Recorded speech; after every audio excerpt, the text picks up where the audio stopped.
Welcome back, everybody, to the Pat Flynn Show, joined with Dr. Jim Madden once again. We are going to continue, I guess, our series, somewhat occasional series on philosophical explorations and different themes. And we wanted to talk about, I don't know what the term exactly is for it, Jim, either traditional philosophy or perennial philosophy. If I want to be provocative, I'm just going to call it true philosophy.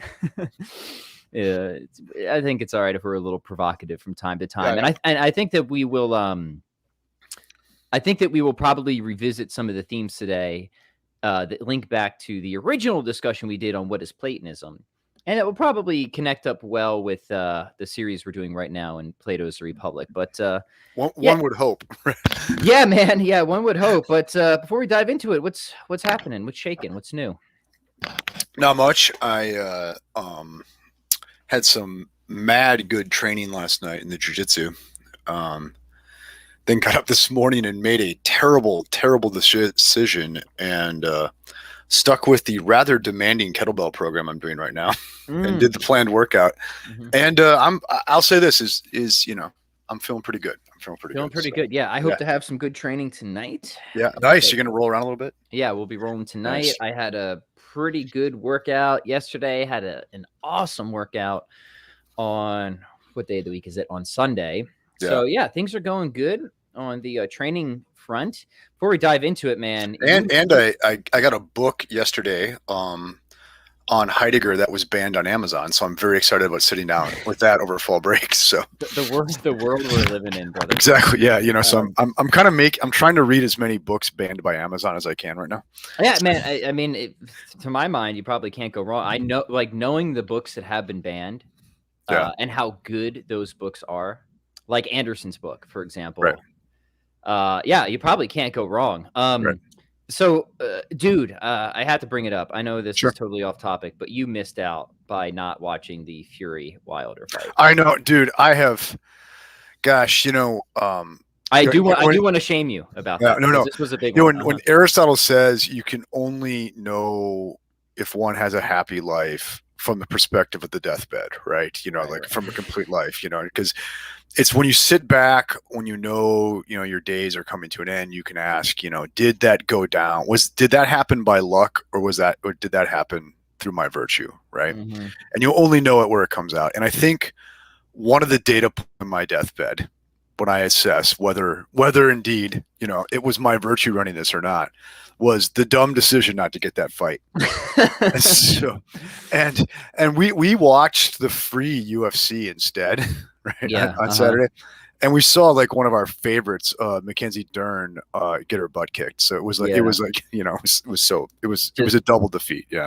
Defeat. I rarely, if ever, go in for the pay-per-views, and I don't even follow boxing very closely, but that was like Christine stayed up and watched it with me, and we both agreed that may have been like the single best sporting event that we've ever seen. Oh my God. Fight. Yeah. It was just like everything you want in a good martial arts match is just like such awesome technical precision, tons of tension. Like it could go either way at any point. And sometimes you thought it was going one way and then starts to swing back the other way. So you're just constantly at the edge of your seat. Anyway, off topic, but just had to make sure that you knew the failure that happened. Yeah, that's right. No, I appreciate it. Yeah, as you know, I am open to my own fallibility, and this is more evidence, right? As we all should be. All right, so let's dive in. I actually have a brief outline of some of the points I want to explore with you, Jim. I'm really kind of drawing from two. I've come with something of an outline too, so. Oh, good. Yeah, perfect. Well, there's kind of two, I guess, main texts that have significantly influenced me and that I return to. You can tell they're very well loved. We have Aristotle and Other Platonists by Lloyd Gerson, and we have Real Essentialism by David Oderberg. Sure. Now, actually, let me start with a quote by Oderberg to open this up, and then we'll immediately get your comments and we'll start diving into what we mean by traditional or true philosophy. And in fact, this is what Oderberg calls it. He calls it philosophical traditionalism. So I got like 2 paragraphs here I just want to read through real quick. This is from David Oderberg. He says, contemporary analytical philosophy is marked by several tendencies: empiricism, naturalism, scientism, and reductionism. These lead to various forms of skepticism and anti-realism, for example, about morality, art, religion. Many of those not caught in the grip of these tendencies embrace other schools of thought, such as Kantianism, which bring their own skeptical outlooks, for example, about our capacity to know things as they really are. Nevertheless, there are philosophers who in various ways continue to resist these powerful trends. Such trends, says Oderberg, should indeed be resisted. What I have called philosophical traditionalism provides a way of doing so. Philosophical traditionalism can be seen as both a state of mind and a set of doctrines. With respect to the former, the traditionalist seeks to preserve, develop, and enrich our common Western philosophical heritage, beginning with the Greeks and coming down in various forms to the 19th century, with its high point in the immensely fruitful Middle Ages, a period when there was the greatest concentration of dedicated intellectuals working on the same philosophical problems of any time in European history. With respect to the doctrinal side, the traditionalist seeks to preserve, develop, and enrich that strand of our heritage which has had the greatest allegiance for the longest period of time, what might be called the broadly Aristotelian tradition, as developed through the medieval period, where it was most fruitful in its growth, and even in some respects through Descartes, Leibniz, and other various thinkers of the 19th and 20th centuries. Last sentence, Aristotelianism is considered by the traditionalists to provide the soundest bulwark against the corrosive tendencies mentioned above, as well as against the equally corrosive tendencies of postmodernist, existentialist, deconstructionist, and other cultural theoretic schools of philosophy. So I just thought those 3 paragraphs so well summed up of kind of what I wanted to explore in this conversation. Your thoughts?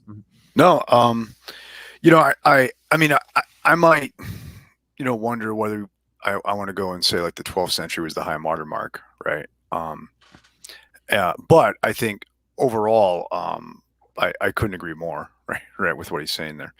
And, you know, whether or not one is an Aristotelian or not, I think is immaterial, right? The point though is I don't think you're in the great conversation of the West if you're not speaking at some level in Aristotelianese. Okay, right. It's sort of the lingua franca. And you know, you could say, yeah, Plato founds it, but you know, in Plato, you know, as we're going to see as we go through the Republic, you know, it's going to all end very spooky and unspeakable. Okay, and for good or ill, Aristotle introduces, you know, a terminology and a set, like a canon of issues, right? And he provides a stock set of answers against which one can define their own positions, right? So I think there's something really correct about what Oderberg is doing there, is saying is if whether or not you go in for Aristotelian essentialism or not, I think to say that you are partaking in Western philosophy is to define yourself by that position one way or another, right? And I would say, you know, and I think this is implicit what Oderberg is saying here is, I like that he makes with a critique of analytic philosophy on this, is there's a really good book that I read like midway through grad school by a guy named Stephen Capaldi, called, what is it, The Enlightenment Project and the Analytic Conversation. Okay. Capaldi's an interesting guy. He thought Hume was a theist too. So he's a very interesting thinker. I actually have heard that assertion before. Yeah, no, it never struck me when I was reading Hume, but I'm pretty sympathetic to it actually too. Are you really? Exactly who's, yeah, I mean, theist is a little strong, but maybe we'll do this another time because I don't want to, right? But anyway, Capaldi, hold on. There's a good point there, and I'll just say a second, is that like I said, part of what kind of brought me out of naturalism into traditional philosophy is I kind of realized that the options, and I stand by this, I don't think it's theism or atheism. I think it's theism or skepticism. Yeah. But skepticism isn't atheism, right? Yeah, exactly. It's skepticism. So I think Hume was a skeptic. Definitely. I mean, without going too far, my understanding is that Capaldi's view is like the voice in the dialogue, you know, in the dialogues of natural religion for Hume is not Philo, right? It was Edemia, who's this sort of like fideistic believer. It's like this kind of skeptical believer, right? Right. So anyway, but anyway, back to your point. Back to your point. Yeah, Capaldi's book said, you know, like what analytic philosophy, the only thing that you like, there is no definition of analytic philosophy for Capaldi, and you can't say there's a certain particular tradition of texts, right? Because the canon is completely open, right? There's no one doctrinal thing to say that analytic philosophy is, right? It's not like Aristotelianism where, we could actually, we're able to do it yet. Like, say, what are the base doctrines there? We're going to go through it. Yeah. Yeah. And you can't even say there's a particular method, because if you say, well, it's just the method of making explicit the logical underpinnings of argument. Well, the medievals did a good bit of that too, right?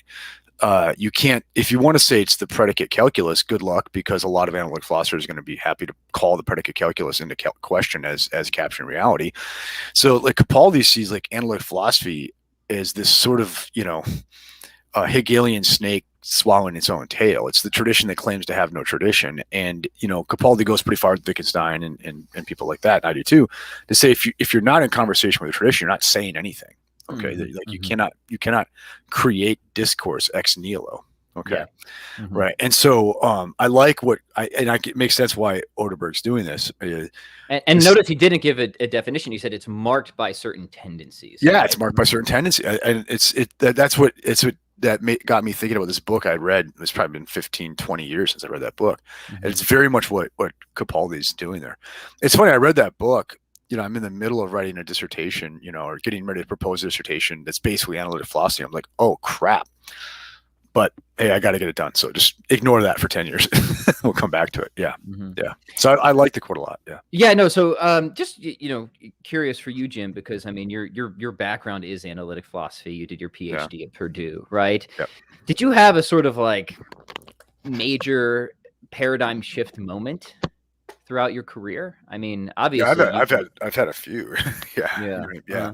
But say from like the tradition with no tradition, as it were, to traditional philosophy, can you identify like a specific time when, I don't know, the ground sort of dissolved beneath your feet? It was reading McIntyre. He'll do that to people. Yeah. At the tail end of grad school. It was like spring of 2002. I was writing my dissertation. Had to get that thing done on the quick because Will was on his way. Right, Jen was pregnant with our first, and basically my first job said, you'll show up with your dissertation in hand, or you won't show up. So it's like, get the thing done. And so I was just hammering away on this dissertation, and then on the side, I was reading McIntyre's 3 rival versions of moral inquiry. And I came away from that book like, what the hell am I doing? Right. And it was about that time I had been reading Capaldi and people like that. Yeah. So it was McIntyre. That's cool. Yeah. McIntyre came later for me, but I can see like if he was one of the initial guys I ran into, I probably would have had a similar experience. Yeah. Yeah. Totally. All right. So let's go through. I put this little thing of notes together very quickly. Sure. So I'm starting to get a chance to look at that. No, we'll call it tentative. Call it tentative, where I'm trying to kind of lay out, I think, some of the core commitments or doctrines, if you want to call it, of what's associated with traditional or perennial philosophy. So we'll get them out and then we'll comment and we'll have some fun. And gentle listeners, if you have any questions, either on this topic or anything in general, let us know. See some familiar faces in the comments. What up to our friend John Appleseed here? What's up, Brendan? Good to see you guys there. So, all right, let's start with this one. I love the Heidegger's hate speech. Yeah. Well played. Well played, friend. Well played. All right. So I think one of the first things that I want to, the kind of first aspect I want to highlight is the commitment to philosophy as a discipline, right? That it has a distinct and very important role to play, distinct as from scientific inquiry, right? And it can arrive at truths, right? Either with certainty or strong probability. And importantly, the truths philosophy arrives at, I would want to claim, I think this is in his tradition as well, are in many respects distinctly philosophical truths, right? They're truths that in principle cannot really be gotten at by the scientific method. So we think more about moral truths, about the nature and kinds of knowledge and this or that.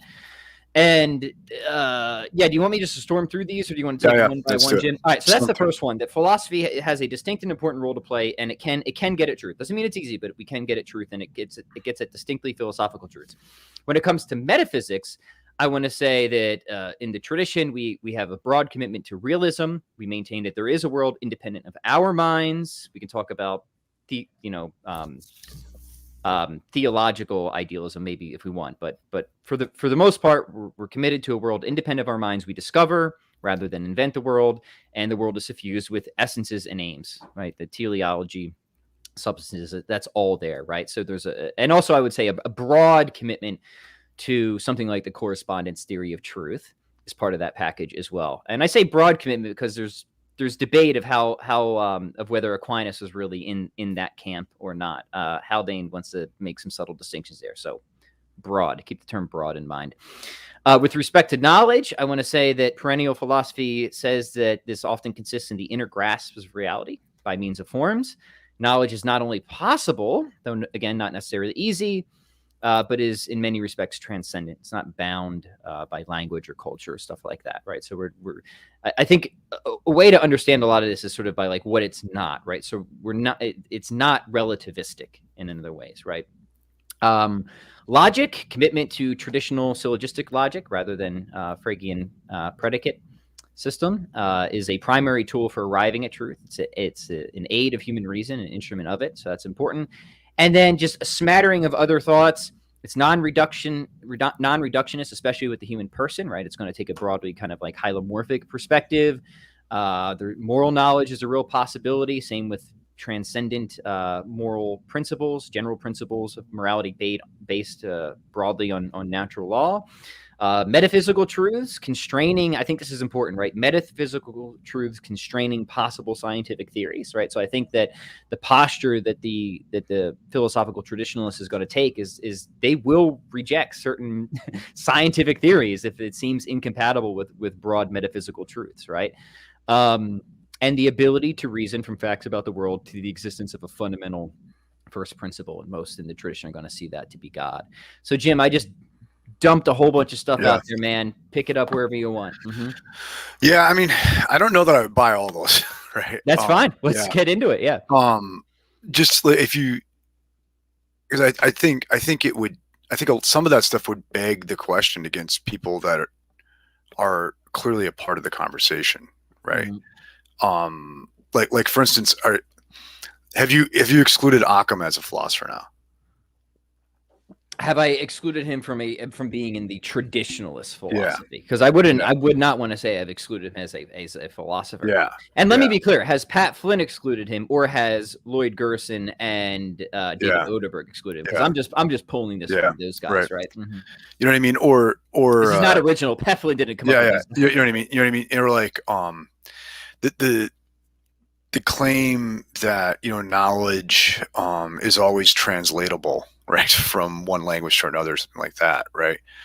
I think there's legitimate worries to be had about that, right? And I think you're gonna, once again, I think you're going, not you, but like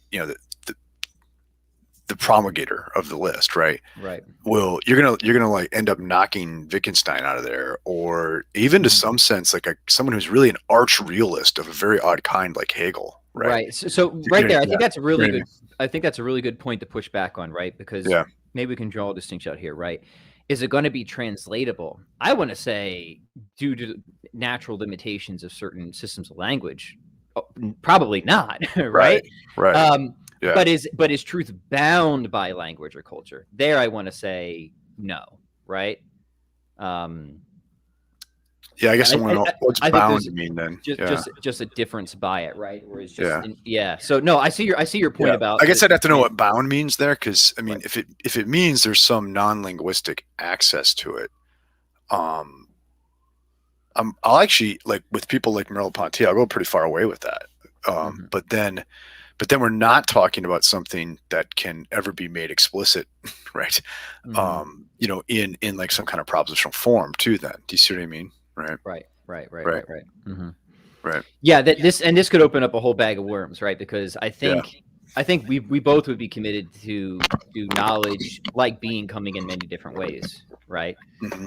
And so what might be the case for human knowledge might not be the case of knowledge as such. Yeah. Right. Mm-hmm. Exactly. Right. Cool. But I think an important thing is not to fall into a false dichotomy there. And this is something like what a lot of the a lot of people I think, knowingly misread people like Wittgenstein on is to say that knowing for us will always be knowing for us, right? Meaning for some us, it'll be bound to some linguistic, you know, context. Okay.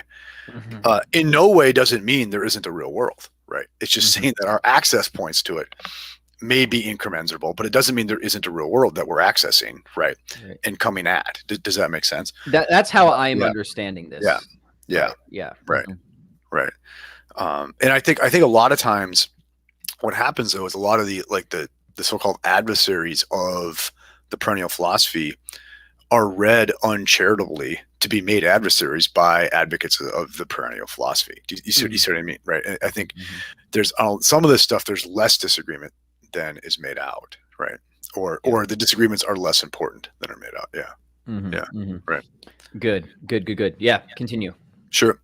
Okay. The thing I find most interesting about the list, okay, is so you have a commitment to realism. Okay. And it's interesting, built in the list, into that commitment, realism said many ways right there. There's realism as said in the sense of there's a mind independent world, okay? And then there's realism in the sense that there's something like essentialism, like there are actually, well, first of all, there's realism in the sense of there are universal truths, right? Okay, so it's realism as anti-idealism, and I'd say idealism with a small I, like in the Berkeleyan sense. Okay. Yeah, right. And then there's realism in the sense of anti-nominalism, right? Okay. And then there's it seems like there's realism in the sense of an affirmation of essentialism. Okay. And it's interesting, like those are three different claims. Okay.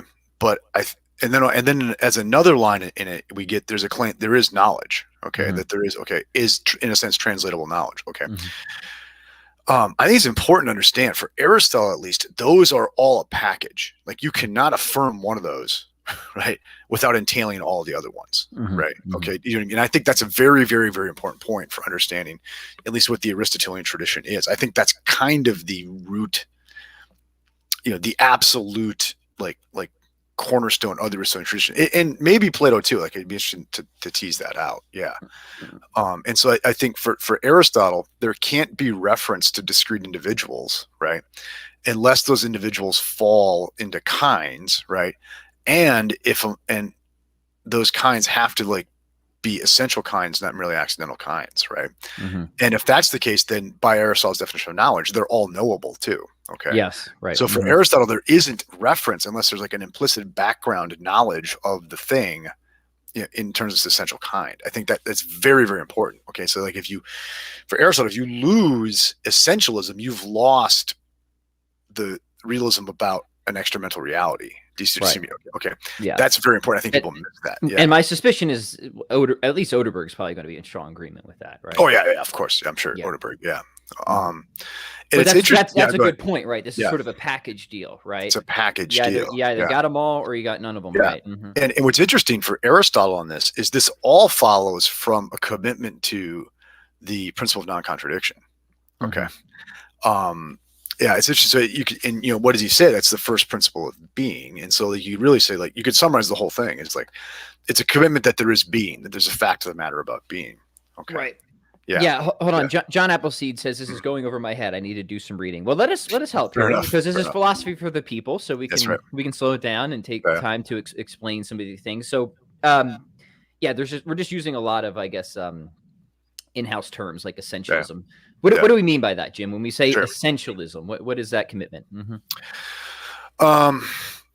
Okay, so actually, can we maybe proceed it differently? Yeah, enter wherever you want. Yeah. Okay, so let me actually. Can I just do it the way Aristotle does it? Is that, do it. Follow the master, my man. Follow the master. Right? Yeah. Okay, so Aristotle says that the principle of non-contradiction, which is the claim that nothing both is and is not, right, in the same way, in the same sense, at the same time. Yeah, under the same aspect, right? Under the same aspect is the absolute first principle of knowledge and being, and remember for Aristotle, knowledge and being are basically the same thing. Okay. Right. And this is this. I just want to emphasize this, right? This is critical because for Aristotle, I think this is right. It's not just a principle of knowing. So it's not just a logical principle. It's an ontological. Ontological principle. Right? But and this is much bigger fish, but you can see this explains a lot of what I'm up to, which would then mean the idea that there's something different between like the mental and the non-mental, right, is already called into question by this, right? Like being and knowing are the same in a way, right? Okay. But anyway, that's an aside. So he says you've got this personal non-contradiction, and he says that you cannot get inquiry off the ground unless we affirm this. Okay. And he actually says in the Metaphysics, if you attempt to prove the principle of non-contradiction, it just shows you're uneducated. So he's basically saying if you try to prove the principle of non-contradiction, you need to go back to the trailer, right? Okay. And so it's true. It's true. Yeah. Okay. Because why? Because he says, well, it's a first principle, and by definition, first principles can't be proven because they're first, right? There's no deeper principle by which I could prove the principle of non-contradiction. So any proof I would give of it, right, derive it from some prior premise, would presuppose that we already had the principle of non-contradiction in play. So it's sort of an implicit premise in every syllogism or something like that. Right. And so if people are going to try and defend it, it has to be an indirect defense by way of retorsion or stuff like that, right? And Okay. And so he says, look, I cannot prove it in this kind of foundationalist way, right? But he then says, we can give an indirect proof of it. Okay. In which case, in logic, that usually means to show that you deny it entails a contradiction, and therefore the denial is false, right? But you can't do that here. You can't mean that, because that would presuppose the principle of non-contradiction. Do you see that, right? And a lot of people think this is what he's up to. Is like if you say the principle of non-contradiction is false, then you're going to say something both is and isn't. That's a contradiction. Therefore, that's false, right? But that's a bad argument, right? Because it presupposes that there aren't contradictions. Okay. What he actually does in the Metaphysics, and I think this is going to explain so much for the perennial philosophy, as he says, he's going to say, in order for us to say something significant, right, we have to have the principle of non-contradiction. We have to affirm the principle of non-contradiction implicitly. Okay. And so he makes a distinction between making a statement and saying something significant, signifying something and stating something. So he's basically saying you can make whatever grammatically, linked utterances you want. You can make any noise you want. Okay. But there's a difference between just saying and saying something that is either true or false, saying something that we can like evaluate as either true or false. Okay. So there's a difference between just, my reading words I don't understand and my understanding the words. Because if I understand them now, I'm actually seeing them as somehow making a claim on the world. Okay. Okay. So like right now you're basically saying like we're kind of moving towards a realism here, right? Like by distinguishing between statement and signification. Okay. And then he says, in order for there to be signification, we have to signify, he calls it one thing. Okay. There has to be a one thing we signify. Okay. And the way he glosses that immediately is to say, well, when I signify man, I have to mean, and just as example he uses, hairless biped. Okay. And I have to mean the same thing by man, namely hairless biped, every time I use it. Okay. Because I think what he's up to there is he's saying, look, unless you have a concept behind what you're saying, it doesn't commit you to anything. Right. It's only because my saying it commits me. Okay. I'm saying that thing. Which thing am I talking about? The hairless biped. Right. I'm only actually making a claim if I'm committed to the hairless biped behaving or not, like sort of being the same thing under many conditions. So it assumes that there's a universal in the background. You get what he's up to there. Okay. So already, if we're going to have significant thought, bang, Aristotle said, you've got to be a realist about universals.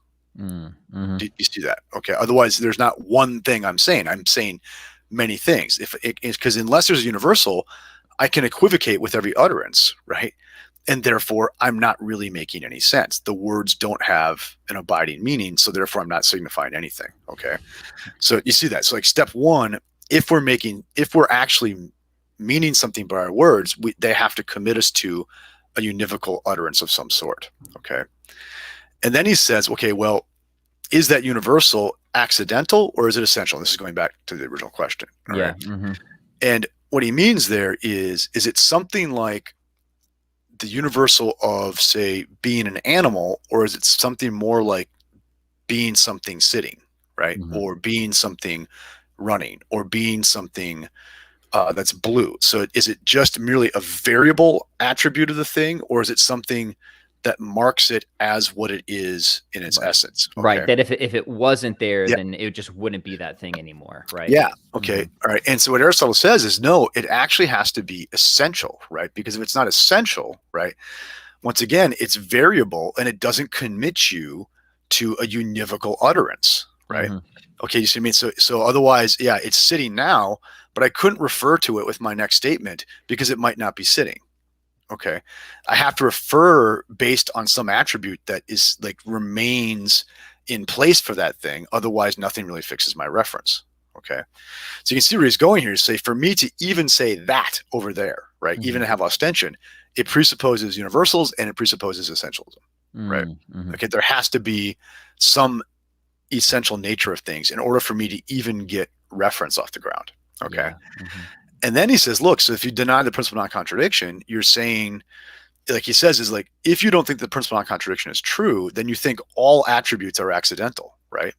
Because if Pat could be a mammal and not a mammal at the same time, then Pat is not essentially a mammal, right?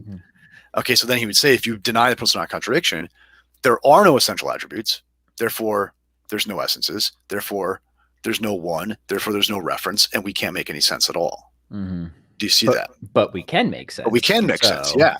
Yeah. Okay. So when I figured out this is what he was doing, this was like you want to talk about like a ground changing moment. I was like, whoa, it's big. It's big. And I'm not explaining it well, right? But, I think actually you are explaining it quite well. Okay. Yeah. And I would encourage people to go back and listen to that again. Yeah, by all means. Yeah. And so for Aristotle, he would say, inasmuch as your utterance makes sense, you are committed to there being something distinct from the utterance that it signifies. That thing must be characterizable universally, right? Okay. So you've got like real world realism, you've got universals realism, but that universal must be an essential, right? And so now you've got essentialism realism, all built into the fact that we're making utterances. Yeah. And he just thinks it's impossible to actually to claim that, you know, to signify that I'm not signifying. Right. Yeah. It's not something you can have real doubt about. Only nominal doubt. Yeah. Only nominal doubt about that. Yeah. Exactly. You can make the statement I'm not signifying, but even that, does the statement I'm not signifying, does it signify? Well, yes, it does. Right. Okay. So you can see there is, I think for Aristotle, like that there is an extramental world, that there are universals and that there are essences are all a complete package, and they are beyond any coherent doubt. Yeah, excellent. Yeah, and hence why they are first principle. So just real quick to reiterate for the people who are, because I know there's many different experience levels. First principles mean principle of non-contradiction. Nothing can both be and not be under the same aspect. Positively stated, that translates to the principle of identity. A is A and not A. Then we have the principle of excluded middle, either A or not A, not neither, not both, right?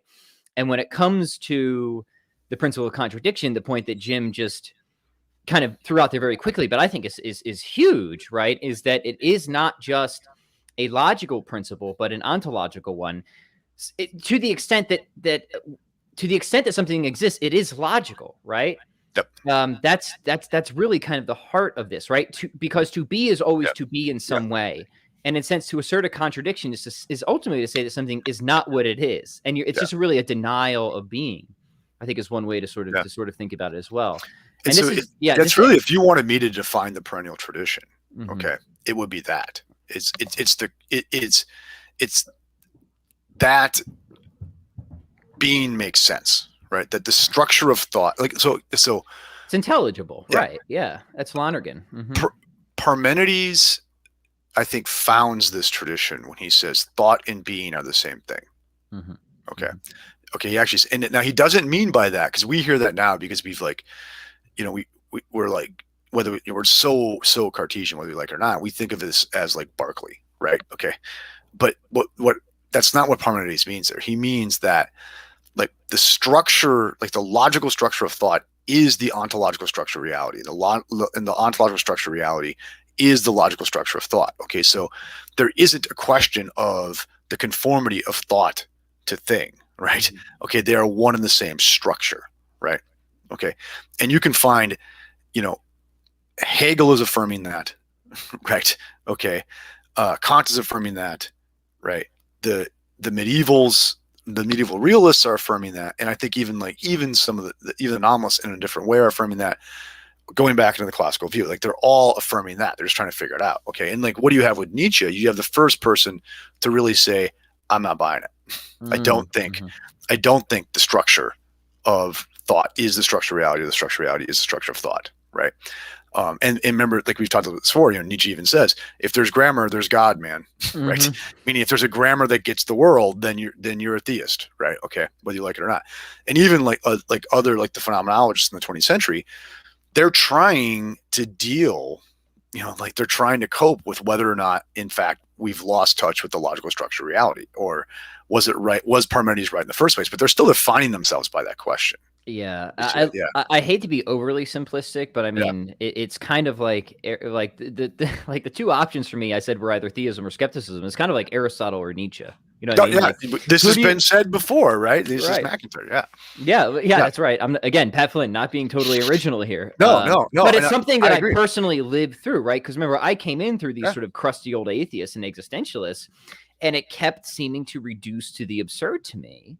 And yep, then eventually, by seeing that, essentially, kind of coming to recognize what Aristotle's getting at is like, it's inescapable, it's undeniable, yeah, undeniable at the end of the day, right?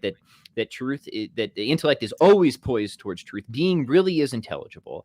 yeah, So I got to just sack up and find and search out the ultimate conditions of what of why that is. And I yeah, think you're right. I think that that does commit you to theism in a broad sense at the end yeah. of the day, right? And so, two things, right? And these are, I think, two of the biggest problems. Well, not, no, I'm take that back, but the first one is a big problem, I think, for guys like you and me who came up like more or less through analytic philosophy. Yeah. Okay, and I think in general, people who coming at this through apologetics. Okay, Mm-hmm, mm-hmm. we let like Descartes, Locke, Berkeley, Hume set the table for us. Okay, Mm-hmm. and it's so hard to shake it. It is so hard to shake it. It's that we think in terms of those questions, and then we want to look back and see all the prior philosophers and giving like a different kind of answer to those That's right, questions. because an Right, image holds us captive. image holds us captive. Exactly, Wittgenstein's like great line there. Right, we are Mm-hmm. held captive by this image.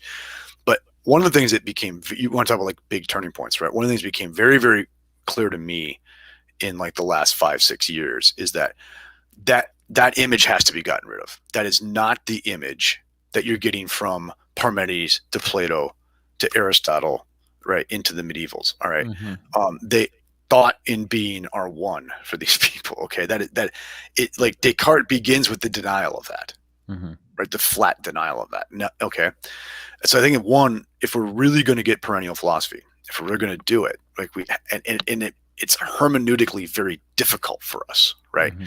We have to start over.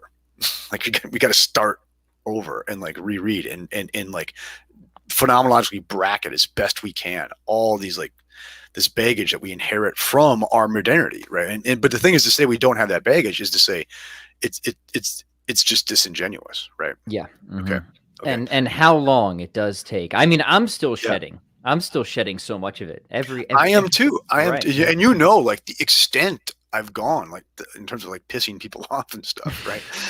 To like try to shed this baggage, but I'll still find myself like at the end of the day, like haunted by Berkeley, right? I'm Yeah, still being a Cartesian. What's I'm wrong still with being, me? Yeah. yeah. What's wrong with me? Yeah, okay. So that's one thing is, and this is I want to say to the gentle listeners here, those of you who are novices in philosophy, don't take the bait, man. Don't Don't take it. take the bait, right? There's a Heidegger gave a series of lectures to undergraduates that became published as what is called thinking. And at one point, and at the end, it's very interesting. At the end of it, he's taking questions from the audience, right? You can tell he's preparing answers to questions like the students have submitted, right? And he tells them after giving them this lecture on Nietzsche that they should go back and read Aristotle for 15 years before they do this. Yeah. Yeah, Like, that, and I mean, here's like, that was Mortimer Adler's advice, who was yeah, one of those significant guys for helping me with yeah, that paradigm shift, right? He yeah, said, I'll never forget, I always bring it up. It's such kind of a lame yeah, anecdote, but it always stuck with me. He said, you have to read Aristotle's Ethics 12 times. He just, for whatever reason, he said yeah. 12 times, Well, right? good And it can't memory. all be in the same year, right? It's got to be Right, over kind of right. the course of many years, right? Yeah, And yeah. he's right. That was, I And, don't, maybe 13 times, I don't know, but at least 12, right? and I came to a conclusion, like kind of mid-career as a professional philosopher, that I had not really spent my 15 years in this stuff. Right. You know, okay. And okay, so another thing, just using Heidegger as an example, though. Okay, so one, you know, I think we have to like really go back and like take the perennial tradition seriously on its own terms, not for the apologetic value it gives us for scoring points against Hume, right? Okay, like they take it on its own terms. Like leave the apologetic stuff aside, leave how you're going to make this work on like Facebook, you know, and arguing with your friends or whatever, right? And just try to get these people on their terms, right? Really recommend CDC Reeves stuff for all that. Okay. Yeah. Now, but you know, there's this question. This is kind of the Heideggerian question. Is like, you know, on Heidegger's view, like there is like the tradition began with something distinctive at Parmenides, and it ends in Nietzsche. And Heidegger looks at like, okay, that didn't go well, right? And in his view, and it is the Nietzschean thing was like inevitable. Like as soon as you made the Parmenidean turn, it was going to end in Nietzsche. It was going to be it was going to be a fun ride, but it ends in Nietzsche. Okay, so so this is where I'm going to kind of like say like a pushback on the perennial philosophy, and the very perennial philosophy that I adhere to, right, is those of us who are in that tradition, like we like to complain about how modernity has gone wrong, right? Okay. But this is like the Heideggerian point. It's like, well, look, if the perennial philosophy was so darn good, why did the history of the West go so very wrong? Right. And is the end, is this bad place we're in, was that baked in the cake from the beginning or not? Right. And I think that's the big question. That is like the really big question. Right.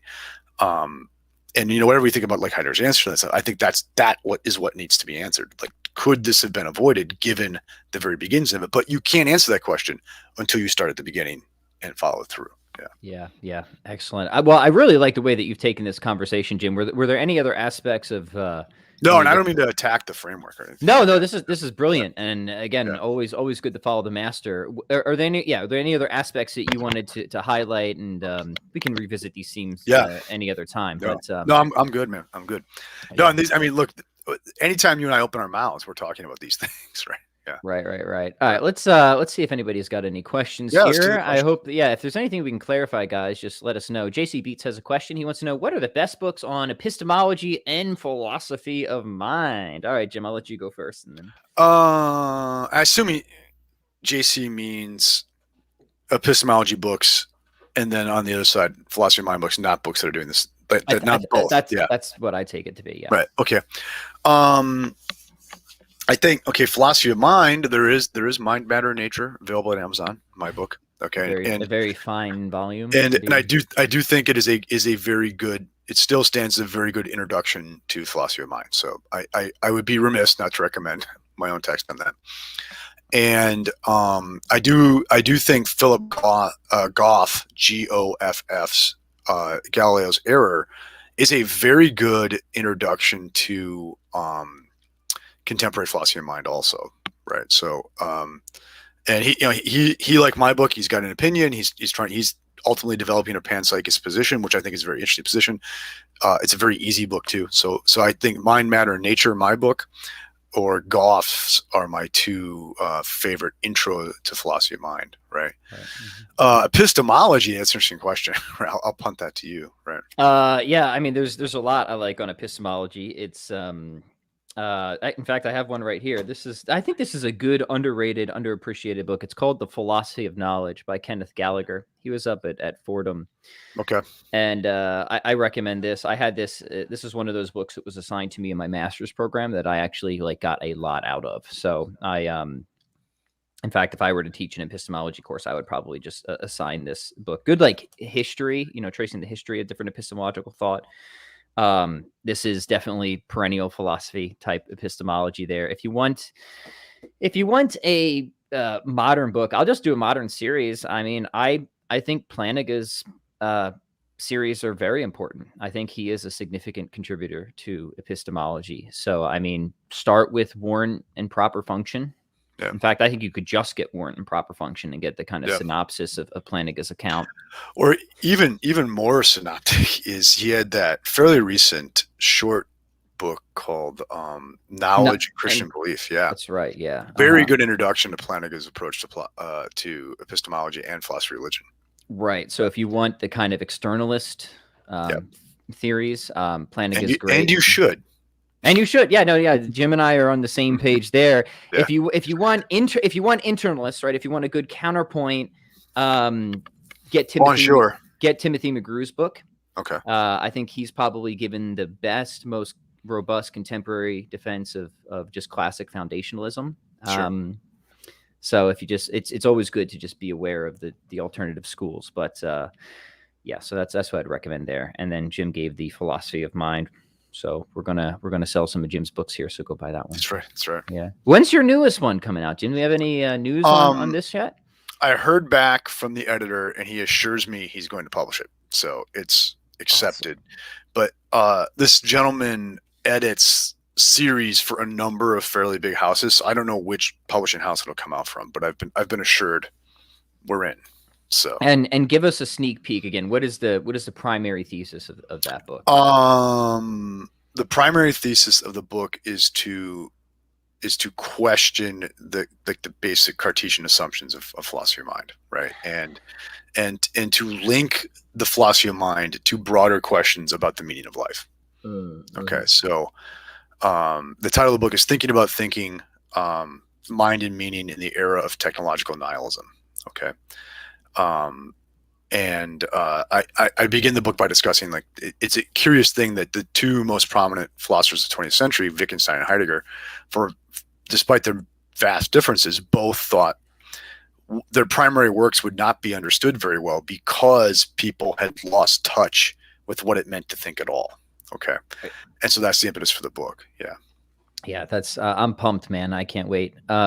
There was one other thing I was going to say to our friend JC. Oh, if you want a good essay on epistemology, I think is underappreciated. I'm going to pimp my man, Father Norris Clark, again in his book Explorations in Metaphysics.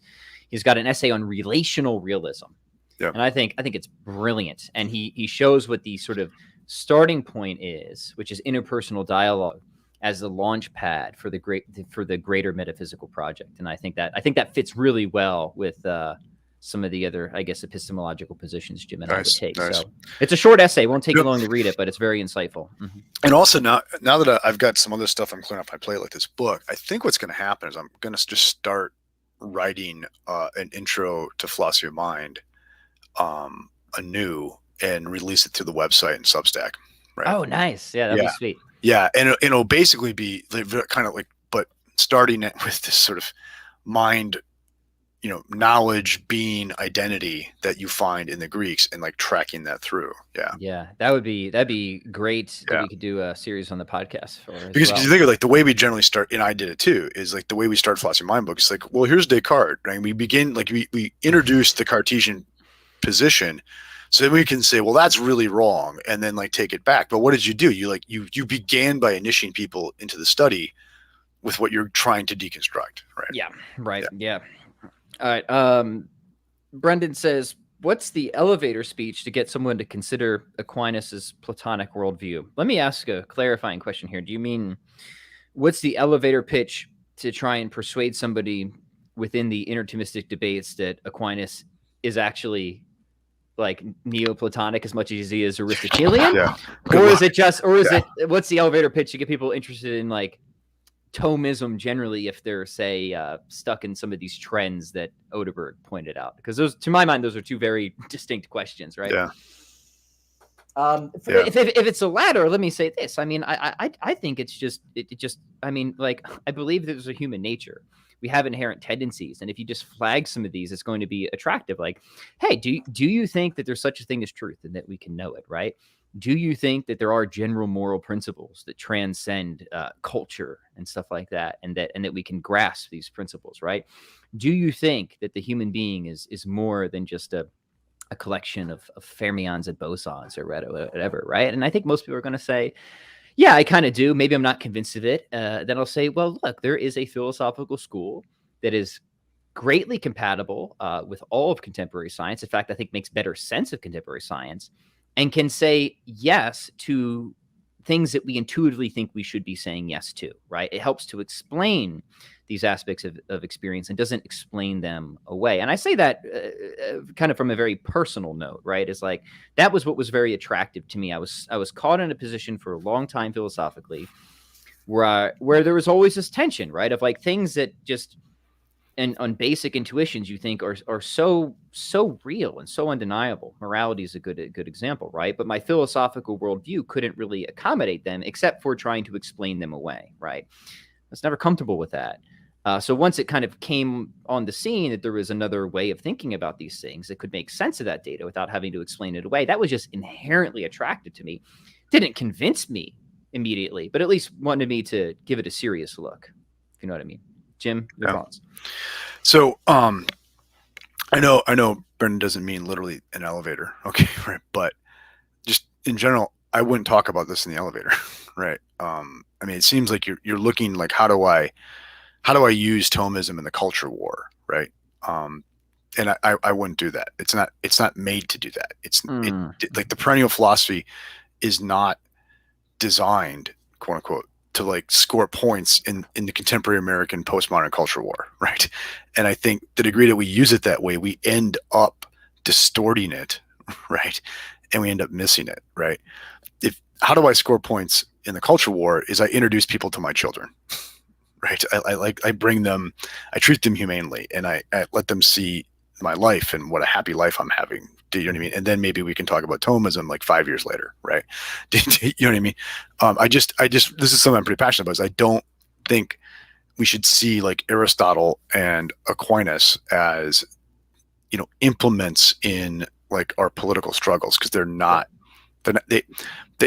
It will inevitably force us to conform them to what we want politically, not our politics to them. Yeah, that's a great reminder, and I'm in full agreement. I know you are totally. Yeah. I do philosophy because I want to know what the case is, right? It's always sounds bad when I put it like this, but it's always been very selfish, right? Yeah.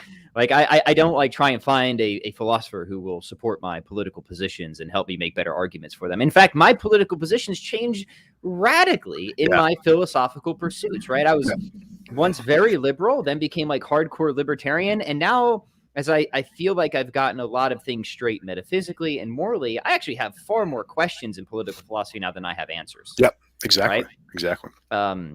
So yeah, no, you do it for yourself because you want to know what's true. And I mean, and just use, like what, using Aristotle's example, or even Aquinas, right? What percentage of the population do these guys think would be doing philosophy? I might tell you, for Aristotle, you're talking 1%ers. Right. Mm-hmm, okay. Mm-hmm. And even Aquinas, if you go into Summa Contra Gentiles, you know, in the section on faith and reason there, he says, you know, most people aren't smart enough, don't have time or inclination to do this. And that's why we have a Bible. That's why we have Revelation. That's why we have Revelation, right? And that's why we have like, you know, good comic books, right? I mean, you're not to put those in cartoons, right? Yeah. Cartoons. Yeah. Okay. And so, yeah, this is something I've been thinking about quite a bit lately is, you know, are the problems that we're having, just say in higher ed, is it because things have gone like is it simply because we're trying to like expose a much broader swath of the population to kinds of ideas and things that no one would have ever thought to have done that before until we got this idea that somehow to be middle class you have to have a bachelor's degree, right? Mm-hmm. And it's a similar thing here. It's like, just because like inevitably what's going to happen is you have to dumb down the ideas, right? Okay. And that comes at expense to the ideas. It doesn't come to the benefit of the people they're being dumbed down for. And say the same thing with the culture war stuff.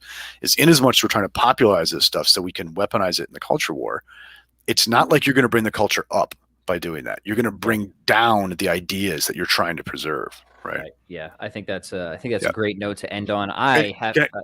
Make one more quick point. Yeah. So I think that our job as academics, right, is not to spread you know, the information first and foremost. It's to preserve it first and foremost, and then ask who should get it. Right. Like I see my job as a professor is not to propagate Western civilization, it's to first and foremost protect it, right, from being diluted, right? Yeah. Okay, okay, you see what I mean? And in as much as like I think like a lot of what's going on is people have just been for not on like not for bad reasons, but have just tended to move to dilution to the point, right, that they've lost like the emphasis on preservation. Yeah. Yeah, and that's why we have philosophy for the people. Exactly. Yeah, exactly. Yeah, but undiluted. Yeah. Yes. So help us out, gentle listeners. Please like, share, comment, subscribe, leave reviews on iTunes, and we'll catch you in the next episode, guys. Fare thee well.